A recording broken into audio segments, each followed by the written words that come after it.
നമസ്കാരം. ബി.ജെ.പിയുടെ പുതിയ സംസ്ഥാന അധ്യക്ഷനെ പ്രഖ്യാപിച്ചു കഴിഞ്ഞു.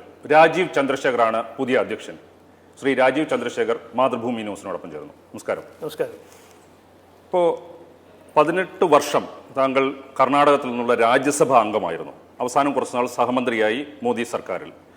തിരുവനന്തപുരത്ത് വന്ന് ലോക്സഭാ തെരഞ്ഞെടുപ്പിൽ മത്സരിച്ചു. പക്ഷെ ഇതുപോലെ ഒന്നുമല്ല ബി.ജെ.പിയുടെ കേരളത്തിൽ സംസ്ഥാന പ്രസിഡന്റ് ആവുന്നത് എന്നുള്ളതിനെ കുറിച്ച് താങ്കൾക്ക് ആ ഒരു രീതിയിൽ ചിന്തിച്ചിട്ടുണ്ടോ?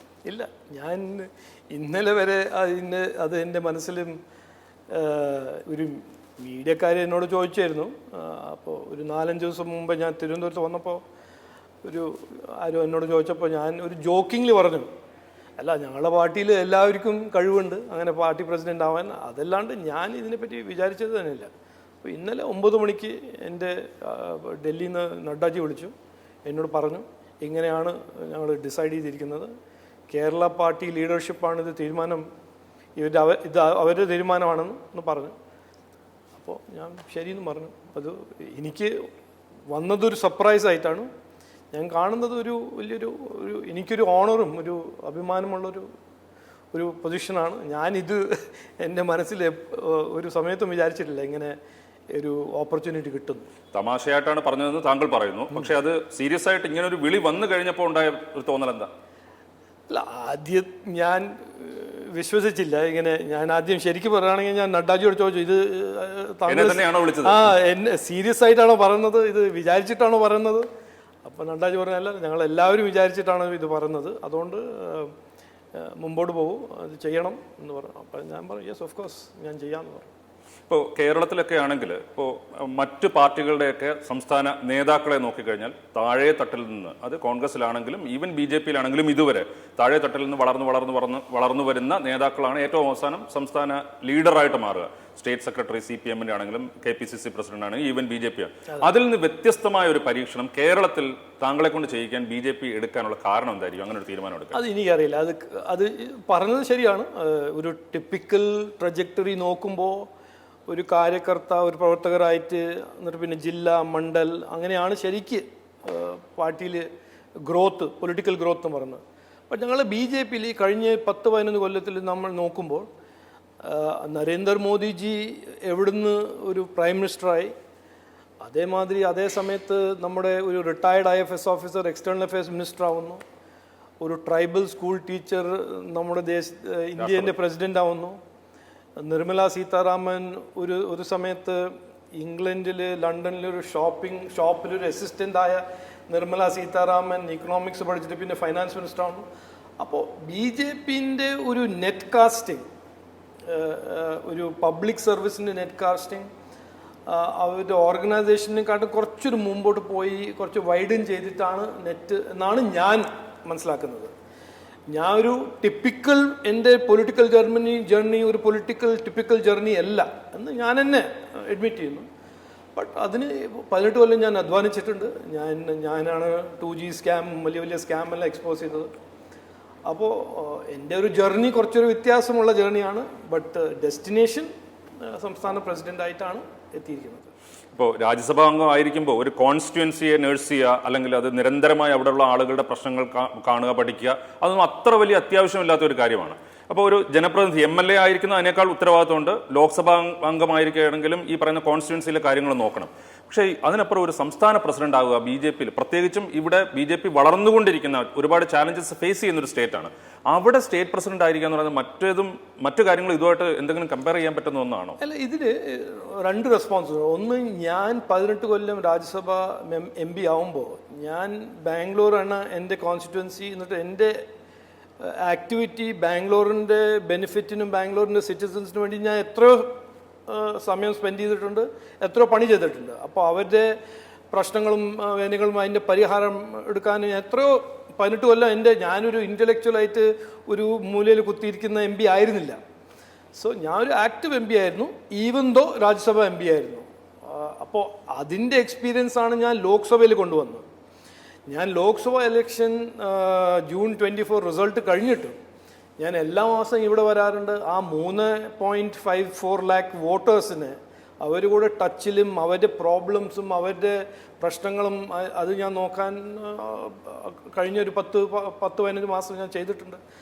അപ്പോൾ അതൊന്ന്. രണ്ടാമത്തത്, എൻ്റെ ഈ സംഘടന എക്സ്പീരിയൻസ് ഒരു പുതിയ എക്സ്പീരിയൻസ് ഒന്നുമല്ല. ഞാനിപ്പോൾ BJPൻ്റെ കൂടെ പണിയെടുക്കുന്നത് ഒരു 10, 12, 15 അല്ല 22 കൊല്ലം ഞാൻ അവിടെ ചെയ്തിട്ടുണ്ട്. കർണാടക BJP, പിന്നെ പുതുച്ചേരി ഇലക്ഷൻസ് ഇൻചാർജ് ആയിരുന്നു, പിന്നെ UP ഇലക്ഷൻസ് ഇൻചാർജ് ആയിരുന്നു, അപ്പോൾ ഇനി റീസെൻ്റ്ലി ഡൽഹി ഇലക്ഷൻ ഇൻചാർജ് ആയിരുന്നു. അപ്പോൾ സംഘടന അതിൻ്റെ ഒരു മെക്കാനിസമും പിന്നെ പ്രവർത്തകരുടെ കൂടെ പണിയെടുക്കാനും എനിക്ക് നല്ലൊരു എക്സ്പീരിയൻസ് ഉണ്ട്.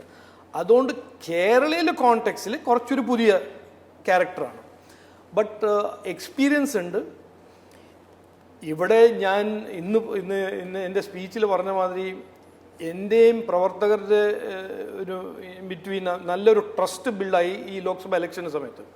അല്ലെങ്കിൽ ഈ 35 ദിവസത്തിൽ ഈ 3.5 ലക്ഷം വോട്ട് കിട്ടുമെന്ന് പറയുന്നത് ഒരു എൻ്റെ ഒരു കരിസ്മ ഫേമിലൊന്നുമല്ല അത് നടന്നത്. അത് പ്രവർത്തകരുടെ ഒരു അധ്വാനവും അവരുടെ ഒരു കഠിനാധ്വാനവും അവരുടെ ഒരു റീച്ചും അതിൻ്റെ കാരണം അവരുടെ ഒരു ട്രസ്റ്റും. അതുകൊണ്ട് ഞാൻ മനസ്സിലാക്കുന്നത് എൻ്റെ ജേർണി കുറച്ചൊരു ഡിഫറെൻറ്റ് ജേർണിയാണ്. ബട്ട് കേരളേൻ്റെ ഈ രാഷ്ട്രം ഈ ഒരു ഇൻഫ്ലക്ഷൻ പോയിൻ്റ് ഉള്ളൊരു സമയത്ത് ഞാനൊരു കേപ്പബിൾ സംസ്ഥാന പ്രസിഡൻ്റായിട്ട് കാണിക്കാൻ കഴിയുമെന്ന് എനിക്ക് ഒരു കോൺഫിഡൻസ് ഉണ്ട്. ഓക്കെ, ലോക്സഭാ തെരഞ്ഞെടുപ്പിന് ശേഷം മാസത്തിൽ ഒരിക്കൽ താങ്കൾ വന്ന് ഈ വോട്ടർമാരുമായിട്ടൊക്കെ കണക്ട് ചെയ്യുമായിരുന്നു എന്ന് പറഞ്ഞു. പക്ഷേ സ്റ്റേറ്റ് പ്രസിഡന്റ് ആകുക എന്ന് പറയുന്നത് അങ്ങനെയല്ല, ഓരോ ദിവസവും അതൊരു ക്വാളിഫിക്കേഷൻ എന്ന് പറഞ്ഞത്. ഞാൻ പറഞ്ഞത് അത് ഞാൻ അങ്ങനെ കേരള സിസ്റ്റമിൽ നിന്ന് ഡിസ്കണക്റ്റഡ് ഉള്ള ഒരാളല്ല എന്നാണ് ഞാൻ പറയാൻ ആഗ്രഹിക്കുന്നത്. ഓക്കെ, ഇപ്പോൾ താങ്കൾ ഒരു വളരെ സക്സസ്ഫുൾ ആയിട്ടുള്ള ഒരു ബിസിനസ്മാൻ കൂടിയാണ്. അപ്പോൾ ഈ ബിസിനസ് ചെയ്യുന്ന ആൾക്കാർ വളരെ വലിയ ചാലഞ്ചസ് ഉണ്ടാകുമ്പോഴും അതിനകത്തൊരു ഓപ്പർച്യൂണിറ്റി കാണുന്ന ആളുകളാണ്. ഇപ്പോൾ BJPയുടെ കാര്യത്തിലാണെങ്കിൽ BJP പലതരത്തിലുള്ള ചാലഞ്ചസ് ഫേസ് ചെയ്യുന്നുണ്ട്. പക്ഷേ അതിനകത്ത് എന്തെങ്കിലും ഒരു ഓപ്പർച്യൂണിറ്റി താങ്കൾ കാണുന്നുണ്ടോ? അല്ല, നോക്കൂ, എന്നെ ഈ ബിസിനസ്മാൻ എന്ന് പറഞ്ഞത് എനിക്ക് മനസ്സിലാവുന്നില്ല അതെൻ്റെ എന്ത് ബേസിസിലാണ്. ബിക്കോസ് ഞാൻ ഒരു കാലത്തൊരു ബിസിനസ്സും ഓൺട്രപ്രണർ ആയിരുന്നു. അതിനിട്ട് ഞാനൊരു 2014-15 കഴിഞ്ഞിട്ട് ഞാനൊരു ബിസിനസ്സിലും ഒന്നുമില്ല. എൻ്റെ എല്ലാവരും മതി എനിക്കൊരു ഇൻവെസ്റ്റ്മെൻറ്റ് പോർട്ട്ഫോളിയോ ഉണ്ട്. അതല്ലാണ്ട് ഞാൻ ഒരു ആക്റ്റീവ് കമ്പനി നടത്തുക ഒന്നും ചെയ്യുന്നില്ല. അതുകൊണ്ട് ഈ ബിസിനസ്മാൻ ആണ് എന്ന് പറയുമ്പോൾ എനിക്ക് മനസ്സിലാവുന്നില്ല. ആയിരുന്നു അല്ല, എനിക്കങ്ങനെ അതിലൊരു എക്സിക്യൂട്ടീവ് റോളൊന്നുമില്ല. ജൂപ്പിറ്റർ ക്യാപിറ്റൽ ഞാനൊരു ഷെയർ ഹോൾഡർ ആണെന്നല്ലേ ഉള്ളൂ, അത്രയല്ലേ ഉള്ളൂ. ഞാൻ അതിലൊരു ചെയർമാൻ ആണോ, ഞാൻ ചീഫ് എക്സിക്യൂട്ടീവ് ആണോ, മാനേജിങ് ഡയറക്ടർ ആണോ, അല്ല. അപ്പോൾ ആയിരുന്നു. ഞാൻ ഇന്ന് ബിസിനസ്മാൻ അല്ല. ഞാൻ 18 കൊല്ലം രാജ്യസഭയിൽ വന്നത് ഓപ്പർച്യൂണിറ്റി നോക്കിയിട്ടല്ല. ഓപ്പർച്യൂണിറ്റി ഞാൻ കണ്ടത് പബ്ലിക് സർവീസിന് വേണ്ടിയിട്ടാണ് വന്നത്. അതുകൊണ്ട് ആ ഒരു വ്യത്യാസം ജനങ്ങൾക്ക് മനസ്സിലാവുന്നുണ്ട്, ചിലവർക്ക് മനസ്സിലാവുന്നില്ല. അല്ല, പക്ഷേ താങ്കളെക്കുറിച്ച് കേരളത്തിലുള്ള പെർസെപ്ഷൻ അങ്ങനെയാണ്. ആ പെർസെപ്ഷൻ മാറ്റിയെടുക്കാൻ താങ്കൾ എന്ത് കാര്യമായിരിക്കും? ഞാൻ എൻ്റെ പെർസെപ്ഷൻ മാറ്റാൻ ഞാൻ അങ്ങനെ വലിയൊരു അധ്വാനിക്കാൻ പോകുന്നില്ല. ഞാൻ പറയുന്നത് ചെയ്യും. ഞാൻ ഇപ്പോൾ പറയുന്നത് എന്താണ്, NDA ഇവിടെ വന്നിരിക്കുന്നത് കേരളയിൽ ഒരു മാറ്റം കൊണ്ടുവരാനാണ്. ഞങ്ങൾക്ക് ഈ കേരളയിൽ മാറ്റാൻ ഒരു ആഗ്രഹമുണ്ട്, കഴിവുമുണ്ട്. 11 കൊല്ലം നരേന്ദ്രമോദിജി 2014 ഇന്ത്യനെ എവിടുന്ന് എങ്ങോട്ട് കൊണ്ടുപോയി. ഇന്ത്യ 2014 ഇപ്പോൾ കേരള 2025 ശരിക്കും നോക്കുകയാണെങ്കിൽ ഇന്ത്യ 2014 കേരള 2025 ഒരേ സമാനമാണ്. അതുകൊണ്ട് ഈ പൊസിഷൻ, കേരളത്തിൻ്റെ ഒരു എക്കണോമിക് ഫെയിലിയറിൻ്റെ position, zero investment position, zero തൊഴിൽ പൊസിഷൻ ഇത് മാറ്റി ഒരു പുതിയൊരു വികസിത് കേരളത്തിൻ്റെ പൊസിഷന് കൊണ്ടുപോകാൻ ഏതെങ്കിലും ഒരു പാർട്ടിക്ക് ഒരു കഴിവ് എക്സ്പീരിയൻസ് ഉണ്ടെങ്കിൽ അത് NDA ആണെന്നാണ് ഞാൻ പറയുന്നത്. അതാണ് ഞങ്ങളുടെ മെസ്സേജ്. അതിൽ ഞാനൊരു 6 feet 4 inch ആണോ, ഞാനൊരു പഴയ ബിസിനസ്മാൻ ആണോ, എൻ്റെ കോൺഗ്രസ്സുകാർക്ക് എന്നെ ഇഷ്ടമാണോ, അതെല്ലാം അവർക്ക് പറയാനും എന്തെങ്കിലും വേണ്ട, അത് ചെയ്യും. അത് ഞാനതിൽ എന്തിനാ ഇന്റർഫിയർ ചെയ്യുന്നു? ഇപ്പോൾ ഇവിടെ റൂളിംഗ് ഒരു പാർട്ടി എന്ന് പറയുന്നത് CPIM ആണ്. പിണറായി വിജയന്റെ നേതൃത്വത്തിലുള്ള ഒരു സർക്കാരാണുള്ളത്. അപ്പോൾ BJP ഇപ്പോൾ അധികാരത്തിൽ വന്നിട്ടില്ല. പക്ഷേ കേരളത്തിന്റെ കാര്യങ്ങൾ ഓരോ കാര്യത്തിലും വികസിക്കണമെങ്കിൽ BJPക്ക് ഇതിനകത്ത് എന്ത് കോൺട്രിബ്യൂട്ട് ചെയ്യാം? പ്രത്യേകിച്ചും കേന്ദ്രത്തിൽ അവിടെ നരേന്ദ്രമോദി സർക്കാർ, BJP സർക്കാർ ഉള്ളപ്പോൾ. അല്ല, ഞാൻ ഇന്ന് ഭയങ്കര ക്ലിയർ ആയിട്ട് പറയും, ഞങ്ങൾക്ക് മാറ്റം കൊണ്ടുവരണം. കേരളയ്ക്ക് മാറ്റം വേണം. അതിപ്പോൾ ജനങ്ങൾക്ക് വേണം. അത് ഞാൻ മാത്രമല്ല പറയുന്നത്, എല്ലാവരും പറയുന്നുണ്ട്. കേരളയ്ക്ക് മാറ്റം വേണം. അത് മാറ്റം കൊണ്ടുവരാൻ ആർക്കാണ് കഴിവ്? അത് NDAക്ക്. അതുകൊണ്ട് ഞങ്ങൾക്ക് മാറ്റം കൊണ്ടുവരണമെങ്കിൽ നമുക്ക് അധികാരത്തിൽ വരണം. അതുകൊണ്ട് ഞാൻ ഇന്നത്തെ സ്പീച്ചിൽ പ്രവർത്തകരോട് പറഞ്ഞു, നമുക്ക് മാറ്റം കൊണ്ടുവരണം മാത്രം പറഞ്ഞാൽ പോരാ, നമുക്ക് അധികാരം പിടിക്കണം, നമുക്ക് അധികാരത്തിൽ വരണം, അതിനുവേണ്ടി നമുക്ക് അധ്വാനിക്കണം. അക്കോർഡിംഗ് ടു മീ, എൻ്റെ മനസ്സിൽ NDA ആണ് ശരിക്കൊരു ഓൾട്ടർനേറ്റ് പൊളിറ്റിക്കൽ ഫോർമേഷൻ. ബിക്കോസ് LDFും UDFിലും ഇക്കണോമിക് ഐഡിയോളജിയോ ഗവർണൻസ് ഐഡിയോളജിയിലും അവർ രണ്ടാളും ഒരു വ്യത്യാസമില്ല. അവർ 70 കൊല്ലത്തിൻ്റെ ഗവർണൻസിൻ്റെ കാരണമല്ല നമ്മൾ ഈ സ്ഥിതിയിലായിരിക്കുന്നത്. അപ്പോൾ ശരിക്കും alternate political ideology, alternate economic ideology ഈ നമ്മുടെ നാട്ടിൽ, നമ്മുടെ കേരളയ്ക്ക് വേണമെങ്കിൽ അത് NDA ആണ് ശരിക്കും അതിൻ്റെ റെപ്രസെൻറ്റേറ്റീവ്. അതാണ് ഞാൻ മുമ്പോട്ട് വയ്ക്കുന്നത്. അതിന് വേണ്ടിയിട്ട് നമ്മൾ മുമ്പോട്ട് മാത്രം വെക്കില്ല, അതിന് ഒരു കമ്പറ്റീറ്റീവ് പൊളിറ്റിക്സും അത് എലക്ഷൻ ജയിക്കാൻ ഉള്ള സ്ട്രാറ്റജിയും അതെല്ലാം ഞങ്ങൾ ചെയ്യും. ഇപ്പോൾ താങ്കളെ കാണുമ്പോൾ അല്ലെങ്കിൽ താങ്കളുടെ പ്രവർത്തനവും എല്ലാം നോക്കുമ്പോൾ ഒരു ടിപ്പിക്കൽ പൊളിറ്റീഷ്യൻ മാത്രമല്ല എന്ന് ഞാൻ കരുതുന്നു. അപ്പോൾ അങ്ങനെ കരുതുമ്പോൾ ഇപ്പോൾ ഈ രാജ്യത്ത് പല സ്റ്റേറ്റുകളിൽ പലതരത്തിലുള്ള സർക്കാരുകൾ, പല രാഷ്ട്രീയമുള്ള സർക്കാരുകൾ ഉണ്ടാവും. പക്ഷേ ഇപ്പോൾ നിങ്ങൾ വിചാരിക്കുന്ന സർക്കാർ ഭരിക്കുമ്പോൾ മാത്രം വികസനം എന്നുള്ളതല്ലല്ലോ. സെൻട്രൽ ഒരു ഗവൺമെൻറ് ഉണ്ട്, സ്റ്റേറ്റുകൾ ചിലപ്പോൾ പലതായിരിക്കും. പക്ഷേ അവിടെയാണെങ്കിലും എന്തെങ്കിലും തരത്തിൽ നമുക്ക് പോസിറ്റീവായിട്ടും കോൺട്രിബ്യൂട്ട് ചെയ്യാമെന്ന് വിചാരിക്കുന്ന രാഷ്ട്രീയക്കാരനാണോ താങ്കൾ? ഞാൻ എപ്പോഴും കേരള മുമ്പോട്ട് പോകണം എന്ന് വിചാരിക്കുന്ന ആളാണ്. ഞാൻ ഇന്നും പറയുന്നു, ഇപ്പോൾ നരേന്ദ്രമോദിജി എത്ര പ്രാവശ്യം പറഞ്ഞിട്ടുണ്ട്, ഞങ്ങൾ ഒരു ഡിസ്ക്രിമിനേഷൻ ചെയ്യാത്ത ഒരു സെൻട്രൽ ഗവൺമെൻറ്റാണ്. ഇവിടുത്തെ പ്രോബ്ലം അതല്ല, യൂണിയൻ ഗവൺമെൻറ് അല്ല, ഇവരുണ്ടാക്കുന്ന ഒരു ഭയങ്കര എക്സ്പ്ലനേഷൻ, ഒരു ഡ്രാമ ചെയ്യും. ശരിക്കും എന്താണ് പ്രോബ്ലം? ഇവിടുത്തെ സർക്കാർ, സംസ്ഥാന സർക്കാരിൻ്റെ ഇക്കണോമിക് മാനേജ്മെൻറ്റിൻ്റെ കാരണം, ഇക്കണോമിക് മിസ്മാനേജ്മെൻറ്റ് കാരണം നമ്മൾ ഒരു ഇക്കണോമിക് ഇംപാസിലാണ് എത്തിയിരിക്കുന്നത്, ഒരു ഡെറ്റ് ക്രൈസിസ്. ഞാനൊരു സ്ട്രോങ് ഫ്രേസ് ഉപയോഗിക്കാൻ പോകുന്നത്, നമ്മൾ ആക്ച്വലി ശരിക്കും ഇതൊരു ഇക്കോണമി അല്ല, ഒരു പോൺജി സ്കീമാണ്. കടം വാങ്ങുന്നു, കടത്തിൻ്റെ ഇൻട്രസ്റ്റ് കൊടുക്കുന്നു, എന്നിട്ട് ബാക്കി ഉള്ള കാശ് കൊണ്ട് കുറച്ച് ശമ്പളം കൊടുക്കുന്നു. കടം വാങ്ങാൻ കഴിയില്ലെങ്കിൽ ഈ സംസ്ഥാന സർക്കാർ ഫുൾ സ്റ്റോപ്പ് ബ്രേക്ക് ഇട്ട് നിർത്തും. ആ സ്ഥിതി എങ്ങനെ എത്തി? ഇവിടെ അടുത്തല്ല കർണാടക, തമിഴ്നാടിൻ്റെ തീരദേശത്തിൽ എന്താണ് അവർക്ക് ഈ കടലാക്രമണത്തിൻ്റെ ഇൻഫ്രാസ്ട്രക്ചർ ഉണ്ടാക്കാൻ കാശ്? എന്താ നമുക്ക് അതേ ഈ വെസ്റ്റ് കോസ്റ്റിൽ, ഈസ്റ്റ് കോസ്റ്റിൽ പ്രോബ്ലം ഇല്ല, വെസ്റ്റ് കോസ്റ്റിൽ കടലാക്രമണം ഉണ്ടാക്കാൻ, അതിൻ്റെ ഇൻഫ്രാസ്ട്രക്ചർ ഉണ്ടാക്കാൻ ഇവിടെ സംസ്ഥാന സർക്കാർ കാശില്ല. അപ്പോൾ ഇവിടെ ഒരു ഇക്കണോമിക് ക്രൈസിസ് ആണ്, ഇതൊരു ഐഡിയോളജി ഒന്നുമല്ല. അതുകൊണ്ട് ഇതിന് ഡിസ്ട്രാക്ട് ചെയ്യാനാണ് ഇത്. എല്ലാ ഇഷ്യൂസിനും സെൻട്രൽ ഗവൺമെൻറ്റിനെ ബ്ലെയിം ചെയ്യുക. ഇന്ന് ഞാൻ അഷ്വറൻസ് തരുന്നു, നരേന്ദ്രമോദിജിക്ക് ഒരു ഡൗട്ടുമില്ല, സ്റ്റേറ്റ് ഗവൺമെൻറ് സക്സീഡ് ചെയ്യില്ലെങ്കിൽ വികസിത് ഭാരത് എന്ന് പറഞ്ഞ നമ്മുടെ എല്ലാവരുടെയും ഒരു മിഷൻ, ഒരു ദൗത്യം നമുക്ക് ഉണ്ടാക്കാൻ കഴിയില്ല. അതുകൊണ്ട് കേരള ഒരു വികസിത് കേരളമാവണമെന്ന് നമുക്കൊരു ഒരു താല്പര്യമുണ്ട്, ഒരു ഡിസയർ ഉണ്ട്. ബട്ട് ഇവിടെ ഇങ്ങനെ ഒരു ഇക്കണോമിക് മിസ്മാനേജ്മെൻറ്റ് നടക്കുമ്പോൾ അത് എങ്ങനെ ചെയ്യും? അതുകൊണ്ട് ഇവിടുത്തെ ഒരു ഗവർണൻസ് മെക്കാനിസം അതിൽ മാറ്റം വന്നില്ലെങ്കിൽ നമുക്ക് മുമ്പോട്ട് പോകാൻ പറ്റില്ല. ഇപ്പോൾ BJP അധികാരത്തിലില്ല, മറ്റൊരു സർക്കാരാണ്, മറ്റൊരു രാഷ്ട്രീയമുള്ള സർക്കാരാണ് കേരളത്തിലുള്ളത്, അല്ലെങ്കിൽ അത്തരത്തിലുള്ള തമിഴ്നാട്ടിലുണ്ട്, കർണാടകയിലുണ്ട്, തെലങ്കാനയിലുണ്ട്, വെസ്റ്റ് ബംഗാളിലുണ്ട്. അപ്പോൾ താങ്കൾ ഇപ്പോൾ ഇവിടെ BJPയുടെ സ്റ്റേറ്റ് പ്രസിഡന്റായിട്ട് അധികാരം ഏറ്റെടുക്കുകയാണ്. അപ്പോൾ ഇപ്പോഴത്തെ സിറ്റുവേഷനിൽ ഈ സർക്കാരിനോട് ഞങ്ങൾ സഹായിക്കാം എന്ന് പറയാൻ വേണ്ടിയിട്ട് താങ്കൾക്ക് ഈ സർക്കാരിനോട് എന്താണ് പറയാനുള്ളത്? ഞങ്ങൾ സഹായിക്കും, ഇങ്ങനെയുള്ള മാറ്റങ്ങൾ വരുത്തൂ എന്ന് പറയാൻ എന്താണുള്ളത്? ഞാൻ ഏറ്റവും വലിയ സഹായം അവർ റിസൈൻ ചെയ്തിട്ട് അവിടെ ഗവൺമെന്റ് മാറ്റണം. അതാണ് സഹായം. എല്ലാവർക്കും വേണ്ടത് എന്താ? എന്ത് സഹായം? ഞാനിപ്പോൾ അത് പോയി പറഞ്ഞാൽ റിയലിസ്റ്റിക്, നമ്മളൊരു പ്രാക്ടിക്കലായിട്ട് നമ്മൾ സംസാരിക്കാം. ഞാൻ തയ്യാറാണ് പറയാൻ. ആശാ വർക്കേഴ്സിന് ഞാൻ അവിടെ പോയി ഞാൻ എന്താ പറഞ്ഞത്? സംസ്ഥാന സർക്കാർ അവർ കൂടെ ഡയലോഗ് ചെയ്യണം. അവർ നമ്മുടെ ഫ്രണ്ട് ലൈൻ ഹെൽത്ത് വർക്കേഴ്സ് അല്ലേ. ഇല്ല, സെൻട്രൽ ഗവൺമെൻറ് കാശ് തന്നില്ല, അവർ ഈ ചില്ലറ കാശ് കൊടുക്കാൻ സെൻട്രൽ ഗവൺമെൻറ് ബ്ലെയിം ചെയ്യണോ? അങ്ങനത്തെ സ്ഥിതി ആയിരിക്കുന്നോ? സെൻട്രലിന് പൈസ കിട്ടാനുണ്ട്, അപ്പോൾ വേറെ കാശൊന്നുമില്ലേ? അപ്പോൾ ഓക്കെ, സെൻട്രൽ ഗവൺമെൻറ് ചെക്ക് കുറച്ച് ഡിലേ ആയി പോയാൽ നമ്മൾ ആശാ വർക്കേഴ്സിന് കാശ് കൊടുക്കില്ല എന്നാ പറഞ്ഞു. ആശാ വർക്കേഴ്സ് ആരുടെ ഫ്രണ്ട് ലൈൻ ഹെൽത്ത് വർക്കേഴ്സാ? അത് കേരള ജനങ്ങൾക്ക് വേണ്ടിയിട്ടല്ലേ അവർ പണിയെടുക്കുന്നത്? ഡൽഹിൻ്റെ മിനിസ്റ്റേഴ്സിന് വേണ്ടിയിട്ടാണ് പണിയെടുക്കുന്നത്? ഇതെല്ലാം ഒരു റിഡിക്കുലസ് സ്റ്റേറ്റ്മെൻറ്റ്സാണ്. ഇതിൻ്റെ എല്ലാം ബേസിസ് എന്താണ്?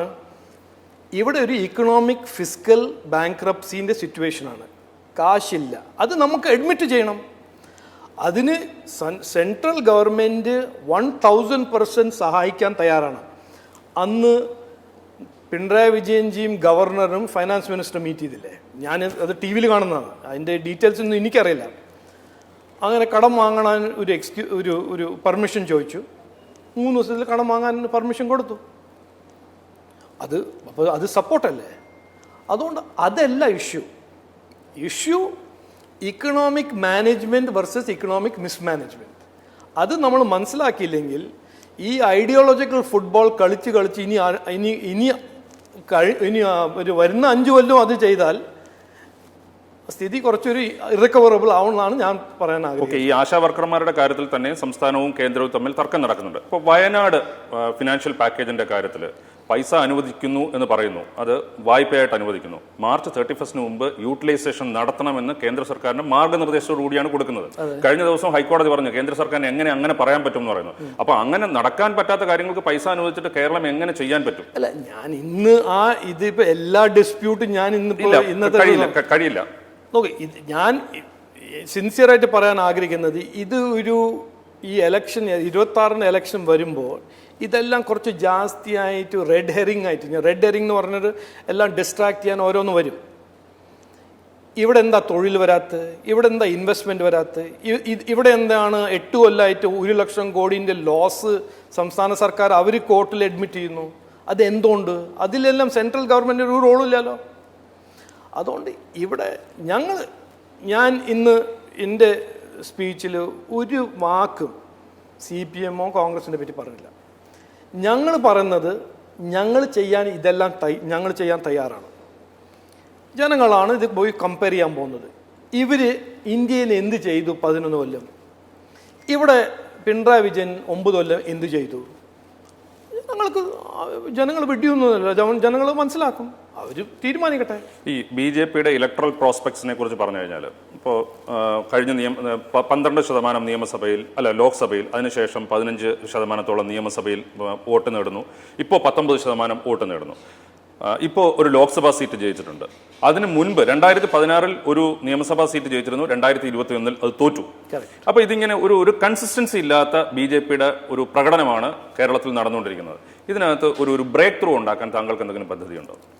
അല്ല, ബ്രേക്ക് ത്രൂ ഉണ്ടാക്കണം. അതിനാണ് ഞാൻ വന്നിരിക്കുന്നത്.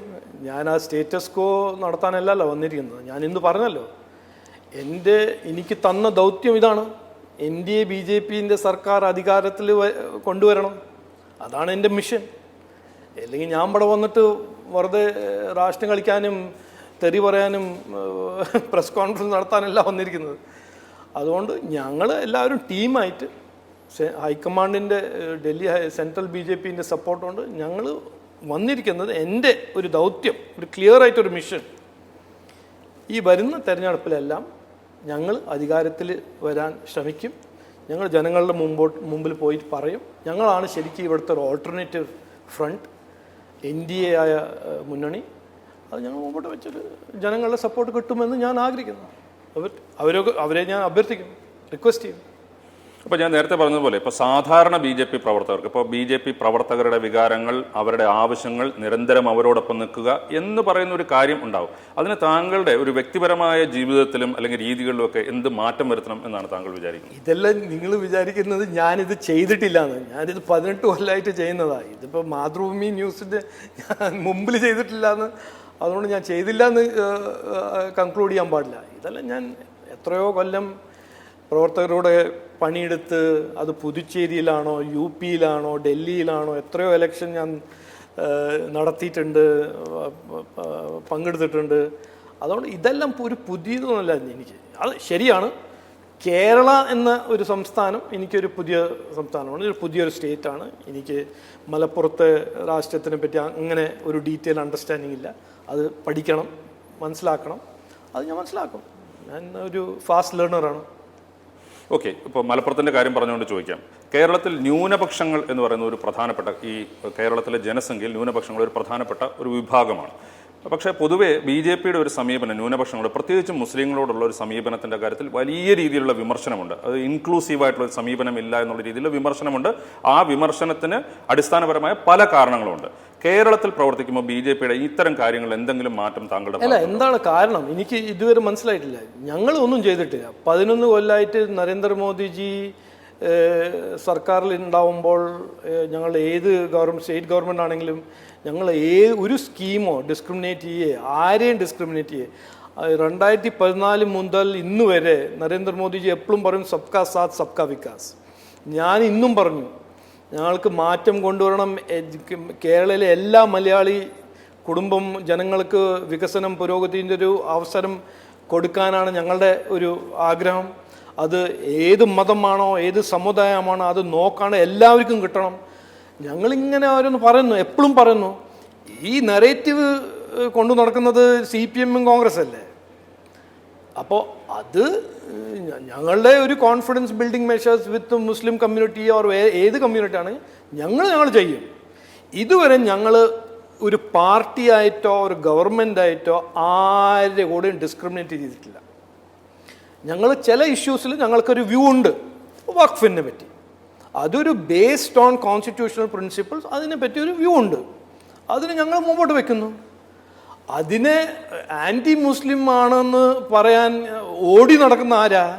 അത് നമ്മുടെ CPM സഖാവുമാരും കോൺഗ്രസ് സഖാവുമാരും.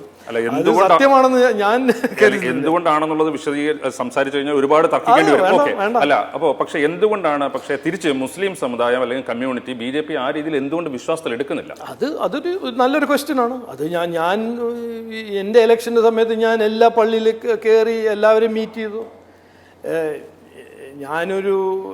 എന്നോട് പിന്നെ പിണറായി വിജയൻ 3 കൊല്ലം മുമ്പേ വർഗീയവാദിന്ന് എന്നെ വിളിച്ചപ്പോൾ ഞാൻ പറഞ്ഞില്ലേ, എന്നെ വേറെ എന്തെങ്കിലും വിളിച്ചോളൂ, എന്നെ അത് വിളിക്കാൻ പാടില്ല. ഞാനൊരു പട്ടാളക്കാരൻ്റെ മകനാണ്. അപ്പോൾ എന്നെ വർഗീയവാദി വിളിച്ചാൽ ഞാൻ വേറെ എന്തെങ്കിലും തുടങ്ങും. അപ്പോൾ അതെല്ലാം ഓരോരോ നെറേറ്റീവ് ഉണ്ടാക്കി വെക്കുന്ന ആൾക്കാരുണ്ട്. നമ്മുടെ ഒരു കോട്ടേജ് ഇൻഡസ്ട്രി ആണല്ലോ ഡീമനൈസിങ് ദി ഓപ്പോസിഷൻ. അപ്പോൾ CPM-നും കോൺഗ്രസിനും BJP-ൻ്റെ കൂടെ പൊളിറ്റിക്കൽ ഇക്കണോമിക് ഗവർണൻസ് ബേസിസിൽ കമ്പീറ്റ് ചെയ്യാൻ പറ്റാത്ത സമയത്ത് അവർ ഈ ഒരു റെഡ് ഹെറിങ്, ഒരു ബലൂൺ അങ്ങ് എപ്പോഴും ജനങ്ങളെ പേടിപ്പിക്കാനും ജനങ്ങളെ ഡിസ്ട്രാക്ട് ചെയ്യാനും അത് ചെയ്യും. ഞങ്ങൾക്ക് കുറച്ചും കൂടി അതിൽ ഒരു എഫേർട്ട് ഉണ്ടാക്കണം. അത് ചെയ്യും, ഞാൻ ചെയ്യും. അത് ഞാൻ ഇന്ന് ഭയങ്കര ക്ലിയർ ആയിട്ട് എൻ്റെ സ്പീച്ചിൽ പറഞ്ഞു. ഞങ്ങളുടെ അപ്രോച്ച്, BJP-ൻ്റെ അപ്രോച്ച്, പ്രൈം മിനിസ്റ്റർ നരേന്ദ്രമോദിജിൻ്റെ അപ്രോച്ച് ഇതാണ്. അദ്ദേഹം ഹിന്ദിയിൽ പറയുന്നു സബ്കാ സാത്ത് സബ്കാ വികാസ്. ഞാൻ പറയുന്നു എല്ലാവർക്കും, എല്ലാ സമുദായം, എല്ലാ മതത്തിനും എല്ലാവർക്കും ഞങ്ങൾ ഒരു പുരോഗതി വികസനത്തിൻ്റെ ഒരു അവസരങ്ങൾ ഉണ്ടാക്കാനാണ് ഞങ്ങൾ ഇറങ്ങിയിരിക്കുന്നത്. അതാണ് ഞങ്ങളുടെ ഐഡിയോളജി. അതിനെ തർക്കിക്കാൻ ആൾക്കാരുണ്ട്. അതിന് ഞങ്ങൾ ക്ലാരിഫൈ ചെയ്യണം. അത് ഞങ്ങൾ ചെയ്യും. കേരളത്തിൽ കോൺഗ്രസും UDF-ഉം സ്ഥിരമായിട്ട് അല്ലെങ്കിൽ പല കാര്യങ്ങളിലും പറയുന്ന ഒരു കാര്യം BJP-യും CPM-ഉം തമ്മിൽ എന്തോ ഒരു ധാരണയുണ്ട്, അവർ തമ്മിലൊരു ഒത്തുതീർപ്പുണ്ടോ എന്ന് പറയുന്നുണ്ട്. ഇതൊരു ഹൈറ്റ് ഓഫ് ഐറണി അല്ലേ? ഇന്ത്യ അലയൻസിൽ രണ്ടാളും ചായയും ബിസ്ക്കറ്റും റസ്കും സാൻഡ്വിച്ചും കഴിച്ച് ഡൽഹിയിൽ ഇരിക്കുന്ന 2 പാർട്ടീസ്. ഞങ്ങളാണ് പാർട്ട്നേഴ്സ് പറയുമ്പോൾ ഇതിൽ എന്താണ് ഇതിനെക്കാട്ടും മോർ അമ്യൂസിങ്? അവർ ഓപ്പൺലി ഇന്ത്യ അലയൻസിൻ്റെ മെമ്പറാണ്. എന്നിട്ടാണ് ഞങ്ങൾ CPM-ൻ്റെ കൂടെ. ഞങ്ങളും CPM-ഉം ഐഡിയോളജിക്കലി പോളർ ഓപ്പോസിറ്റ്സാണ്. ഇവർ ഒരു ചത്ത മാർക്സിൻ്റെ ഐഡിയോളജി എടുത്ത് നടക്കുന്ന ഒരു പാർട്ടി. ഞങ്ങൾ right of centre, free enterprise, ഞങ്ങൾ യൂത്തിനെ എംപവർ ചെയ്യുന്ന കലക്ടിവിസമിൽ വിശ്വസിക്കാത്ത ഒരു പാർട്ടിയാണ്. ഇവർ ഒരു മാർക്സിസ്റ്റ് പാർട്ടി. ഇതിൽ നമ്മൾ എന്തായിരിക്കും കോമൺ ഗ്രൗണ്ട്? ഒരു കോമണാലിറ്റിയും ഇല്ല. ബട്ട് അവിടെ രാഹുൽ ഗാന്ധി അല്ലേ പറയുന്നത് റീഡിസ്ട്രിബ്യൂഷൻ ഓഫ് വെൽത്ത്. ഈ റീഡിസ്ട്രിബ്യൂഷൻ ഓഫ് വെൽത്ത് എവിടെ നിന്ന് വായിച്ചതാ? കാൾ മാർക്സിൻ്റെ പുസ്തകത്തിൽ നിന്നല്ലേ. സോ അവരാണ് ശരിക്കും നാച്ചുറൽ അലൈസ്. ബട്ട് അവരൊരു പൊളിറ്റിക്കൽ സ്ട്രാറ്റജി, മീഡിയനെ കൺഫ്യൂസ് ചെയ്യാനും ജനങ്ങളെ കൺഫ്യൂസ് ചെയ്യാനും. ലെഫ്റ്റും BJP കോൺടാക്റ്റിലാണ്. EP ജയരാജൻ, രാജീവ് ചന്ദ്രശേഖർ ഭയങ്കര ഫ്രണ്ട്സാണ്. അതിങ്ങനെ പൊക്കി നടക്കും. ചില ജനങ്ങൾ വിശ്വസിക്കും, ചിലർ വിശ്വസിക്കില്ല. അപ്പോൾ എല്ലാ ആശംസകളും നേരുന്നു. Thank you. വളരെ നന്ദി. നമസ്കാരം.